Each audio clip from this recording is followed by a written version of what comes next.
Praise the Lord. आज की सुबह के लिए हम यीशु का धन्यवाद करते कि जिसने हमें जीवन दिया, उसकी सेवा के लिए, उसकी महिमा के लिए। मेरे प्यारों, फिर एक बार आज हम बहुत ही महत्वपूर्ण विषय को लेकर आज परमेश्वर के वचन से बात करेंगे, जानेंगे कि परमेश्वर का वचन आज हमसे क्या बात करता है। जी हाँ, आज हमारा विषय होगा पुत्रों को महिमा में पहुंचाने वाला। जी हाँ, आज हम जिस विषय पर प्रभु के वचन से बात करेंगे वो होगा पुत्रों को महिमा में पहुंचाने वाला। जी हाँ, पुत्रों को ये बात हो रही है। आज हम बात करेंगे कलीसिया की, परमेश्वर के संतानों की, परमेश्वर के बच्चों की बात करेंगे और बात कर रहे हैं कि कैसे इन बच्चों को, कैसे इन पुत्रों और पुत्रियों को परमेश्वर महिमा में पहुंचाता है। इन सारे विषयों के ऊपर में आज परमेश्वर के वचन से बात करेंगे और ये थोड़ा सा कठिन भी है विषय है, लेकिन समझने का प्रयास करें कि जिसके द्वारा आपके जीवन में एक बड़ी रिवाइवल आए और आपका जीवन आत्मिक रूप से तैयार हो जाए परमेश्वर के लिए। जी हाँ, परमेश्वर की चाहत है कि उसके बच्चे महिमा में जाए। जी हां, परमेश्वर की चाहत है कि उसके बच्चे महिमा में जाए। एक सामान्य पिता के जैसी परमेश्वर की भी मनसा है।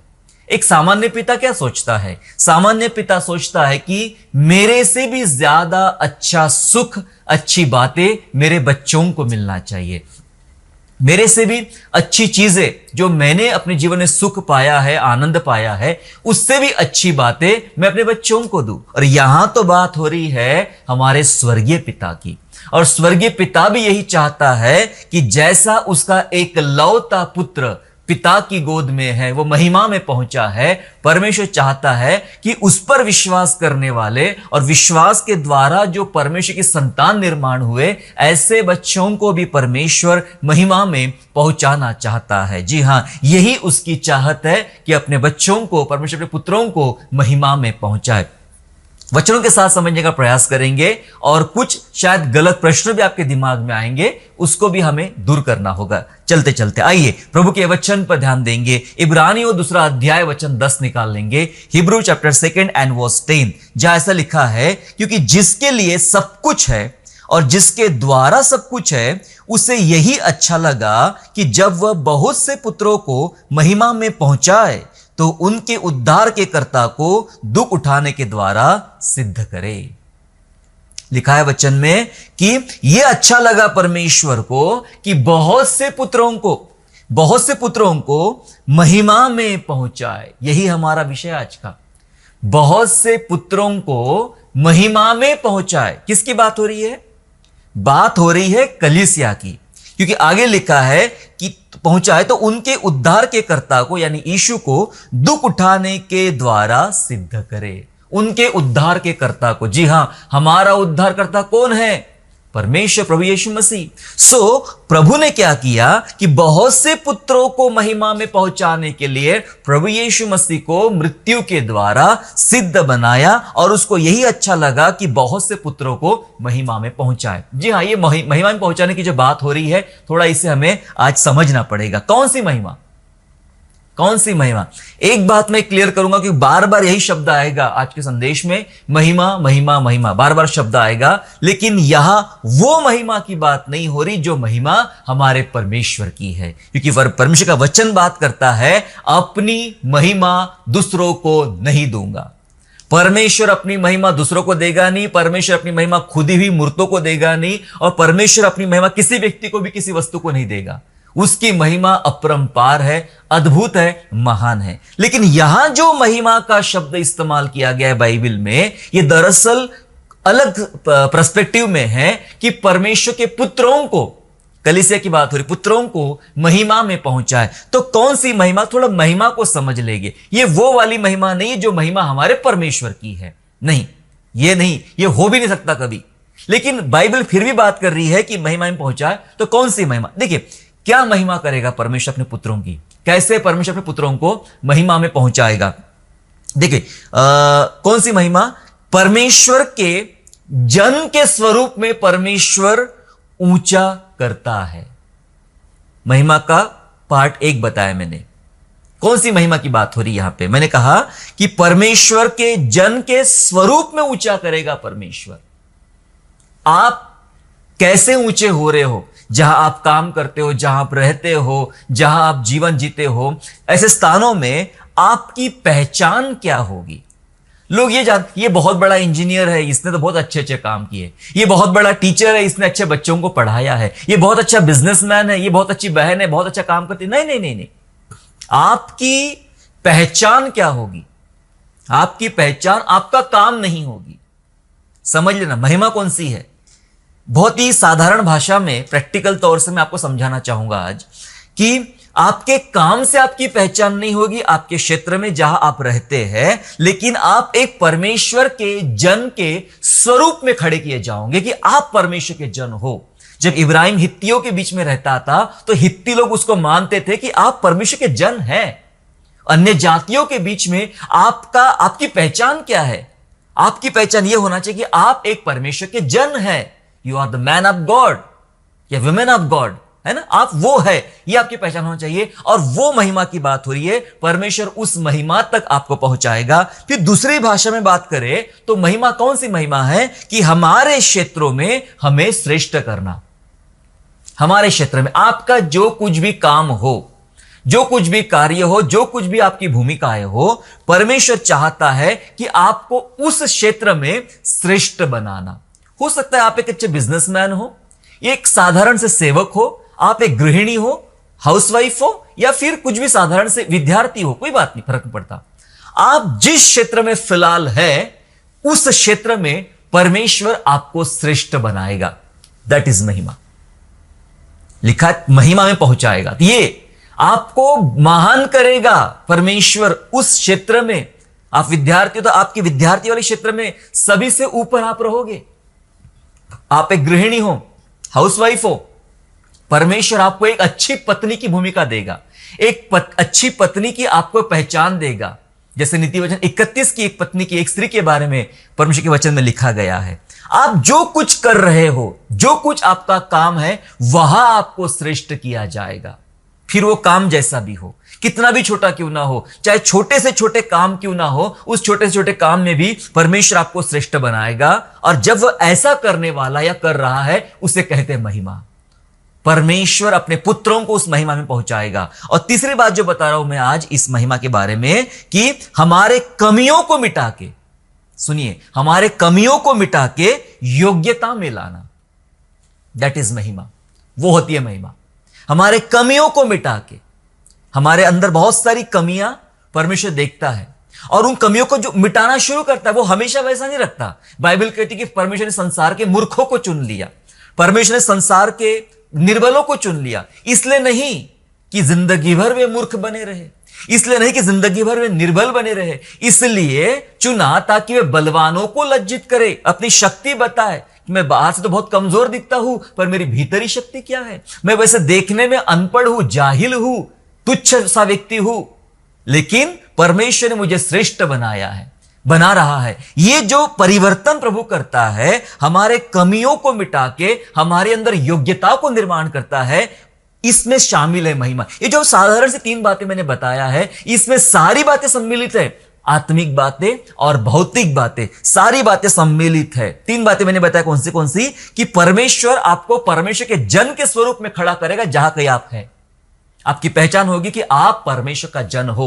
उस स्त्री ने देखा जहां से परमेश्वर का दास गुजरता था, कहती है जरूर मुझे ये कोई परमेश्वर का जन मालूम पड़ता है। क्यों ना हम उसके लिए कमरा बनाए ऊपर में, क्यों ना एक खटिया बिछा दे, एक मेज बना दे, खाना खाएगा, रुकेगा जितना टाइम रहना है। उसकी पहचान थी कि वह एक परमेश्वर का जन था। हालेलुया। परमेश्वर आपको परमेश्वर के जन के स्वरूप में खड़ा करेगा। फिर मैंने बताया हमारे क्षेत्र में, जो क्षेत्र में आप है, उस क्षेत्र में परमेश्वर आपको श्रेष्ठ करेगा। और तीसरी बात मैंने बताया, हमारे कमियों को मिटा के परमेश्वर योग्यता में लाएगा। वो होती है महिमा। और इसलिए वचन में लिखा है कि बहुत से पुत्रों को परमेश्वर अपनी महिमा में पहुंचाएगा। जी हां, महिमा धर्मियों को दी जाएगी। Praise the Lord. हर किसी को नहीं। मैं बार बार मेरे संदेशों में एक कॉमन बात कहता हूं कि हर किसी को नहीं, आपको उस विशेष श्रेणी में आना पड़ेगा। अगर प्रभु के सारे आशीषों को आपको प्राप्त करना है तो परमेश्वर द्वारा बताई जाने वाली उस विशेष श्रेणी में आपको आना पड़ेगा। परमेश्वर धर्मियों को महिमा देगा, महिमा धर्मियों को दी जाती है। कैसे? चले पढ़ते हैं। रोमियो 8वां अध्याय निकाले। रोमन चैप्टर 8 एंड वर्स 30, 8वां अध्याय का 30 वचन रोमियो का ऐसा कहता है, 30 वचन, फिर जिन्हें उसने पहले से ठहराया उन्हें बुलाया भी, और जिन्हें बुलाया उन्हें धर्मी भी ठहराया है, और जिन्हें धर्मी ठहराया उन्हें महिमा भी दी है। Praise the Lord. लिखा है वचन में, परमेश्वर ने जिनको बुलाया उनको धर्मी ठहराया। क्या आप बुलाए गए हो कलीसिया? क्या आप बुलाए गए हो? अगर बुलाए गए हो तो बाइबल बोलती उन्हें धर्मी भी ठहराया। जिसको बुलाया उसको धर्मी ठहराया, और वचन में साफ शब्दों में लिखा है, और जिन्हें उसने धर्मी ठहराया उन्हें महिमा भी दी है। Praise the Lord. सावधानी पूर्वक इस वचन को समझे, उन्हें महिमा भी दी है। तो ये वाली बात की बात कर रहा हूं जो अभी तक हम 3 मुद्दे हमने देखे कि महिमा में, बहुत से पुत्रों को महिमा में पहुंचाएगा, और यहां लिखा है जिन्हें उसने धर्मी ठहराया उसको उसने महिमा भी दिया है। कलीसिया को, धर्मियों को परमेश्वर ने महिमा भी दी है। महिमा में ये 3 बातें शामिल है, बार बार बताऊंगा मैं। परमेश्वर की वो वाली महिमा नहीं है ये, वो किसी को नहीं देता है, पर ये 3 बातें मैंने बताया। ये महिमा के स्वरूप में परमेश्वर अपने भक्तों को ऊंचा उठाता है। कैसी महिमा देता है परमेश्वर? जिसको धर्मी ठहराता है उसको महिमा देता है। देखो, इब्राहिम की बात करें, इब्राहिम धर्मी ठहराया गया। इब्राहिम धर्मी था और इस कारण उसे वो महिमा दिया। बाइबल बात करते कि उसके समान, उसके जितना पैसा किसी के पास नहीं था उस जमाने में। इतना पैसा था, इतना धनवान था और इतना श्रेष्ठ आदमी था, और उसके पास इतने लड़ाकू लोग भी रहते थे, है ना। ये लोग गए थे लूत को लाने के लिए, इतने पावरफुल लोग भी इसके पास में थे, और बहुत धनाढ्य व्यक्ति था, साथ ही साथ विश्वास का पिता था। इतना भयंकर अद्भुत विश्वास इब्राहिम का था। क्या था इब्राहिम अपने समय में? दरअसल उस महिमा में वो था। परमेश्वर ने अपने पुत्र को जो महिमा देता है वो इब्राहिम को देकर उसे ऊंचा किया था। हर क्षेत्र में इब्राहिम ऊंचा था। अय्यूब की हम बात करें तो पूर्वी देशों में, पूर्वी लोगों में अय्यूब के जैसा कोई धनवान नहीं, कोई इतना सुलझा हुआ सिद्ध व्यक्ति नहीं था, है ना। और वो इतना प्रार्थनाशील, इतना अच्छा आदमी था। धन में भी अच्छा था, विश्वास में भी अच्छा था, सब बातों में अच्छा था, पर उसकी भी परीक्षा ली गई, विश्वास परखा गया। जी हां, ये महिमा देता है। जिसको परमेश्वर, क्या लिखा है, धर्मी ठहराता है उसको महिमा भी देता है। वो बात थी अय्यूब के अंदर में। अगर हम दाऊद की बात करें तो दाऊद के अंदर ही परमेश्वर दाऊद को धर्मी ठहराया, चुन लिया साधारण से एक स्थान में से, एक चरवाहों में से चुन लिया उसे। वो चरवाहा था और उससे वो महिमा दिया। एक साधारण चरवाहे को राजा बनाया। आगे देखेंगे राजा दाऊद क्या कहता है, आगे उसके बारे में बात करेंगे। उसको महिमा दिया, वो एक पराक्रमी श्रेष्ठ राजा बना, और उसके जैसा कोई राजा, उसके जैसा कोई प्रिय व्यक्ति परमेश्वर का बाइबल में नहीं बना। ऐसा परमेश्वर ने दाऊद को बनाया और परमेश्वर ने उसको महिमा भी दिया। अगर मैं सीधा यीशु मसीह की बात करूं तो उसके आगे तो फिर कुछ भी नहीं है।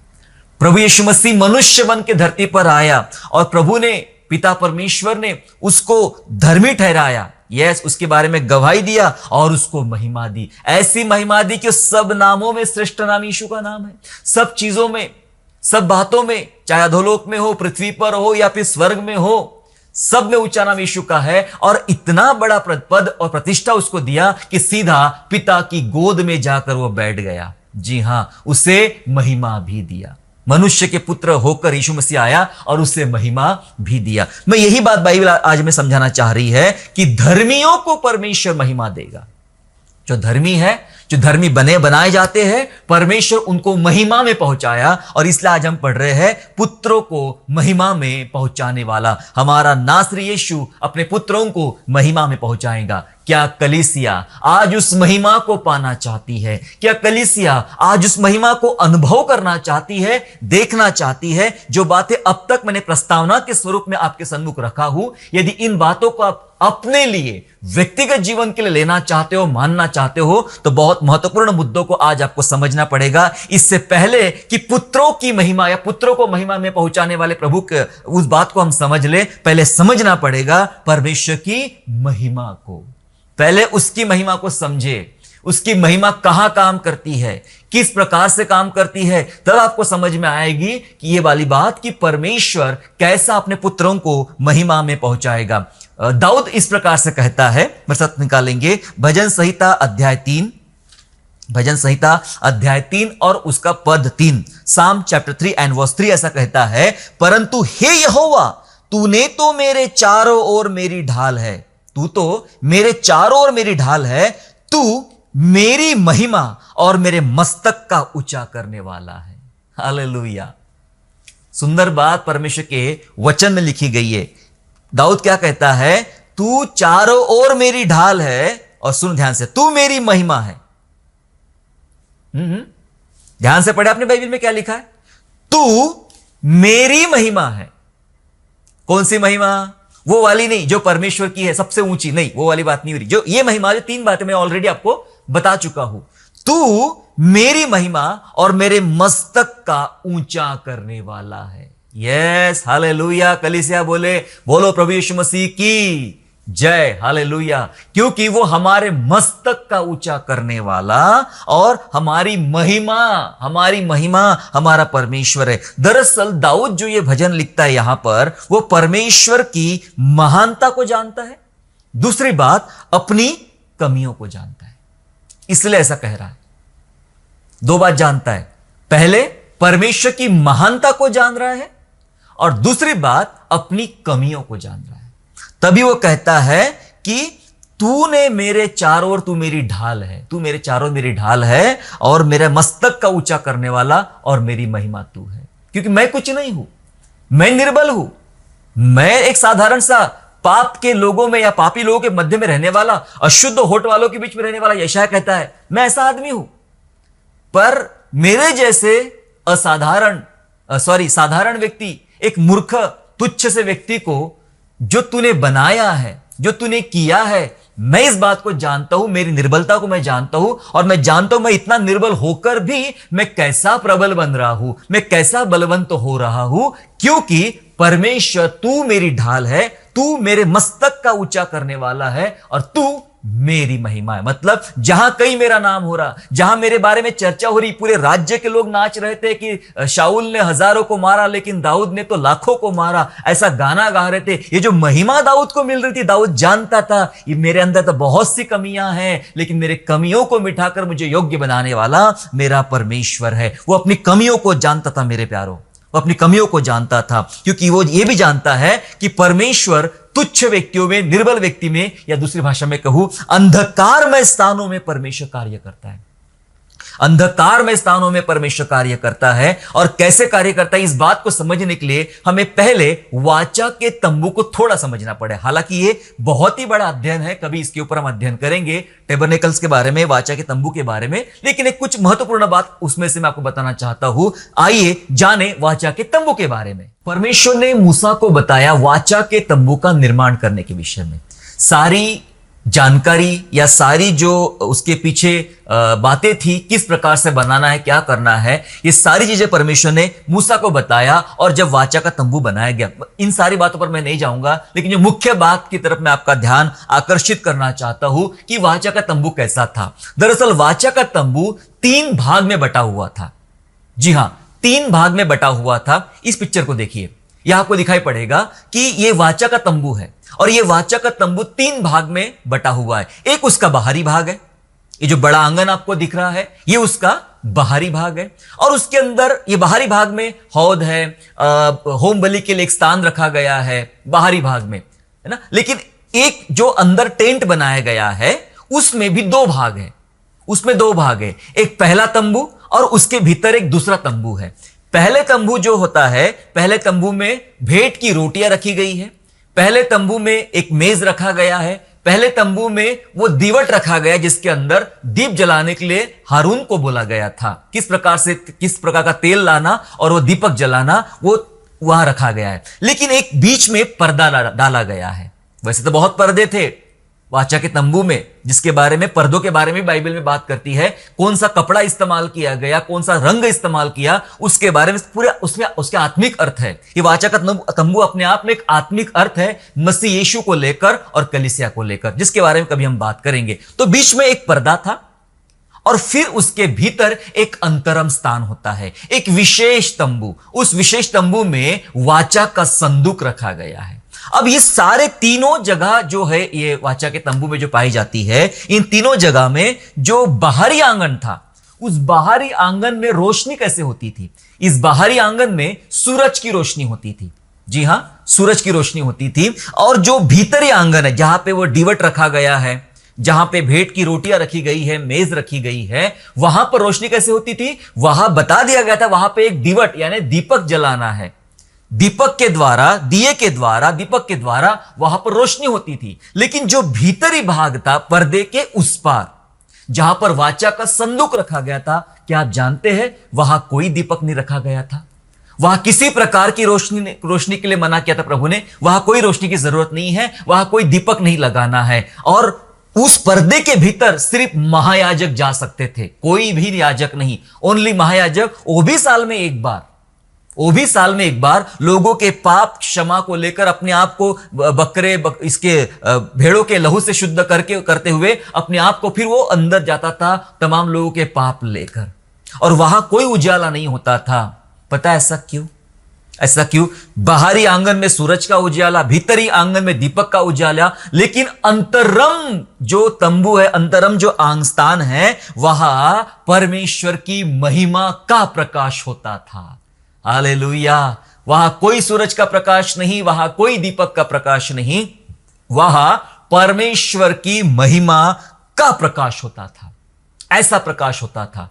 वो जब घेरता था उस स्थान को, तो महिमा में स्वरूप में उस स्थान को घेर लेता था। उस अंधकार में स्थान में उसकी महिमा चमकती थी, उस अंधकार में स्थान में उसकी महिमा कार्य करती थी। और वहां से इजराइल के लोगों को, इजराइल की प्रजा को परमेश्वर बचाने का और उन पर रोशनी देने का काम करता था। आप जानते प्रभु यीशु मसीह की मृत्यु के बारे में?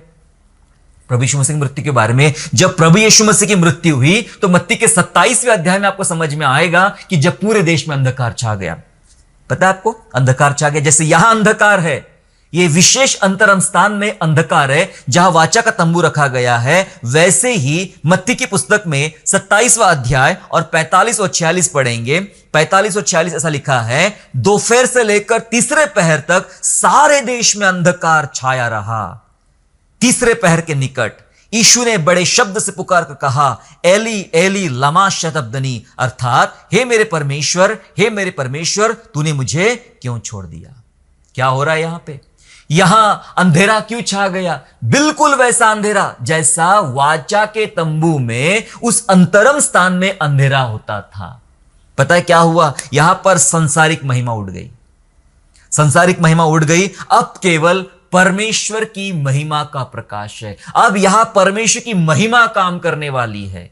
तब यीशु ने अपना प्राण छोड़ दिया, उस अंधकार में स्थान में अपना प्राण छोड़ दिया। यह बताना चाह रहा परमेश्वर यहां पे कि मैं उजाले के नहीं, ये अंधकार में ज्यादा काम करता हूं। समझेंगे थोड़ा और आगे पढ़ेंगे तो, अंधकार में ज्यादा काम करता हूं और अंधकार में मैं अपना तेज डालूंगा और अपने तेज के द्वारा पूरे संसार को, पूरी दुनिया को, कलीसिया को बदलने की क्षमता रखता है। वो अंधकार पूरे देश में छा गया, अर्थात वो पवित्र स्थान था जहां पर महायाजक लोगों के पाप लेकर पहुंचता था। अब ये अंधकार में स्थान में यीशु जा रहा एक अंतरम स्थान में। हालेलुया! कलवरी क्रूस पर से उस अंधकार में जगह से कहा जा रहा है एक अंतरम स्थान, वो है स्वर्ग, जो इब्रानियों 9 में बहुत क्लियर लिखा गया। अगर आप ध्यानपूर्वक उस अध्याय को पढ़ते हो, इब्रानियों 7 को, इब्रानियों 9 को, तब आपको समझ में आएगा ये अंतरम स्थान कैसा था, जहां सीधा महायाजक बन के हमारा यीशु वहां पहुंच गया, पिता के पास। याजक पहुंचते थे वाचा के संदूक के पास, हमारा महायाजक पहुंचा सीधा पिता के पास। यह अंधकार में वो स्थान है, महापवित्र स्थान, जहां परमेश्वर की महिमा से प्रकाश होता था। मेरे प्यारो, परमेश्वर की महिमा का प्रकाश, वह अंधकार के लिए ज्योति है। जी हां, जहां अंधकार है उस अंधकार के लिए हमारा परमेश्वर ज्योति है। इसलिए बाइबल बात करती है कि परमेश्वर ज्योति है, परमेश्वर उजियाला है। आइए कुछ वचनों को और समझने का प्रयास करें ताकि यह बात आपको और ज्यादा क्लियर हो जाए। इस अंधकार में बात का स्थानों में कैसा परमेश्वर की महिमा होती है। दूसरा शमूएल 22वां अध्याय और वचन 10, 2 सैमुअल चैप्टर 22 एंड वर्स 10 ऐसा कहता है, और वह स्वर्ग को झुकाकर नीचे उतर आया। कितनी सुंदर बात है, स्वर्ग को झुकाकर नीचे उतर आया और उसके पांव तले घोर अंधकार छाया था। समझे आप?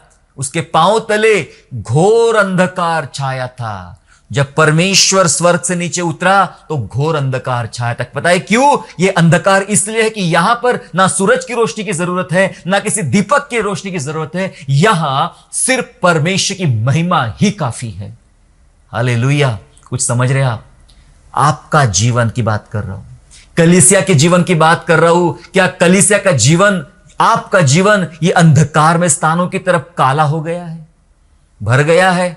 डरिए मत, डरिए मत। यहां परमेश्वर की महिमा प्रकाश देगी, यहां परमेश्वर की महिमा काम करेगी। इसलिए दाऊद कहता है कि तू मेरी महिमा है और मेरा मस्तक का ऊंचा करने वाला। इसका मतलब वो जानता था अपनी कमियों को और वो जानता था परमेश्वर की महानता को। पहला राजा उसका 8वां अध्याय 10 से लेकर 12 वचन भी यही कहते हैं कि अंधकार में कि क्या करता है परमेश्वर। पढ़े मेरे साथ में पहला राजा 8वां अध्याय और वचन 10 से 12। First king chapter 8 and 10 to 12, जहां लिखा है, जब याजक पवित्र स्थान से निकले तब यहोवा के भवन में बादल भर गया। सुलेमान ने मंदिर बनाया था, ठीक है? तब जब उसका प्रतिष्ठा की गई उस समय की बात हो रही। जब याजक लोग पवित्र स्थान से बाहर निकले तब यहोवा के भवन में बादल भर गया और बादल के कारण याजक सेवा टहल करने को खड़े ना रह सके, क्योंकि यहोवा का तेज यहोवा के भवन में भर गया। बादल था, काले बादल, लेकिन तेज था उसके अंदर, उस काले बादल में वो भर गया। तब 12 वचन, तब सुलेमान कहने लगा, यहोवा ने कहा था कि मैं घोर अंधकार में वास किए रहूंगा। हालेलुया। सुलेमान ने कहा मैं घोर अंधकार में वास किए रहूंगा। वो बादल उस पवित्र स्थान में आया और सुलेमान को पता चल गया कि प्रभु ने कहा था कि मैं घोर अंधकार में वास किए रहूंगा। वो घोर अंधकार, वो पवित्र स्थान जो वाचा के तंबू में रखा गया था, वहां परमेश्वर की महिमा थी। याजक लोग बाहर निकले तो खड़े नहीं रह पाए क्योंकि वो बादल से भर गया। बादल काले होते हैं, है ना? काले बादल से पूरा छा गया। यही बादल वहां पर भी आए जब यीशु मसीह कलवरी क्रूस पर था। वो अंधकार में स्थान, वही काला स्थान वाचा के तंबू में था। आपको पता है इजरायली चलते कैसे थे? गिनती की पुस्तक कहती है कि बादल तंबू के ऊपर छा जाता था, वाचा के तंबू के ऊपर, और कई दिन तक रहता था, कई दिन तक रहता था। और ये लोग यात्रा में होते थे, 40 साल की यात्रा। ये लोग खड़े हो जाते थे, बैठ जाते थे उतने समय तक, लिखा है वचन में, उतने समय तक जितने समय तक वो बादल ठहरा है। वो काला अंधकार है। परमेश्वर अपने लोगों को चलाता है तो बाद में बोलता है थोड़ा बैठो भी, मेरे पास बैठो। हमारे पास बैठने का टाइम नहीं है।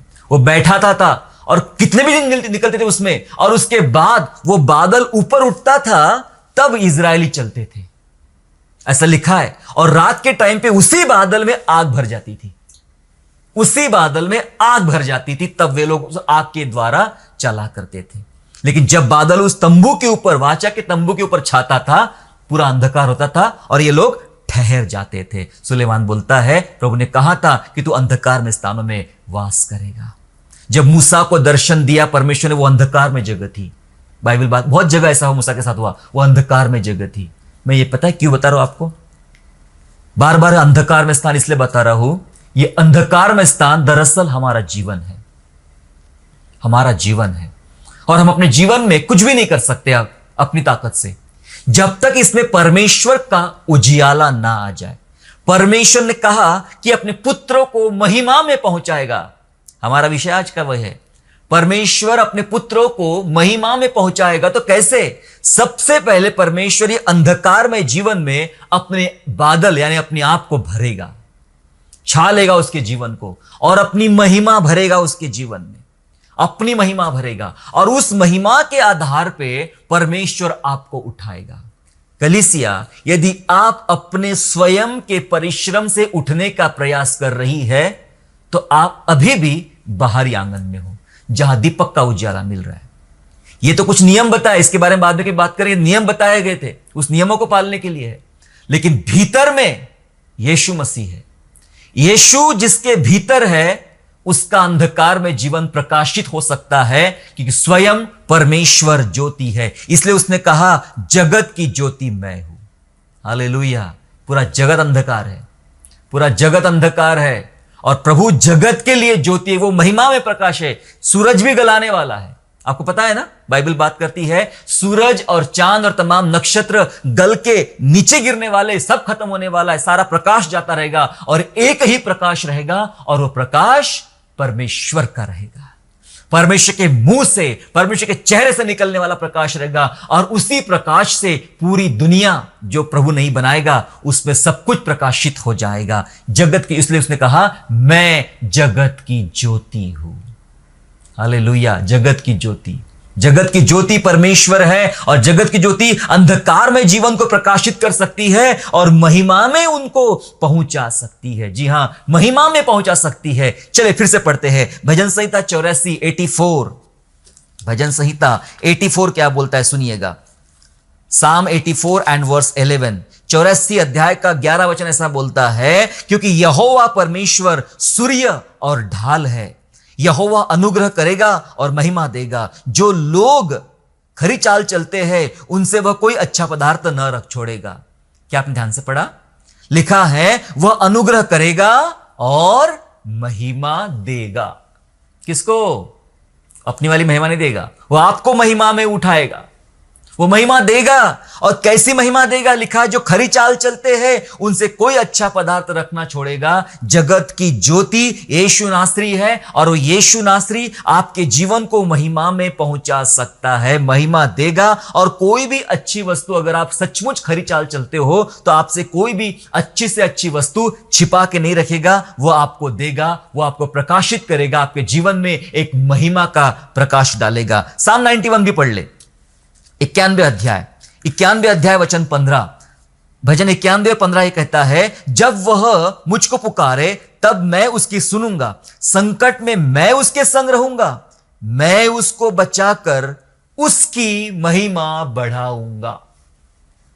हालेलुया, मैं उसे बचाकर उसकी महिमा बढ़ाऊंगा। संकट के समय जब हम पुकारेंगे प्रभु बचा भी लेगा और बचाएगा संकट में और महिमा बढ़ाएगा। किसकी? अपने लोगों की, अपने पुत्रों की। वो महिमा जो 3 बातें ऑलरेडी हम पहले पढ़ चुके हैं, समझ चुके हैं। वो जगत की ज्योति यीशु मसीह इस प्रकार से आपको महिमा में बढ़ाने वाला है, महिमा में पहुंचाने वाला है। क्या आप तैयार हैं? आपके अंधकार में जीवन में एक ज्योति काम करेगी और यीशु मसीह की होगी। उसे पुकारे, वो आपको महिमा में उठाएगा।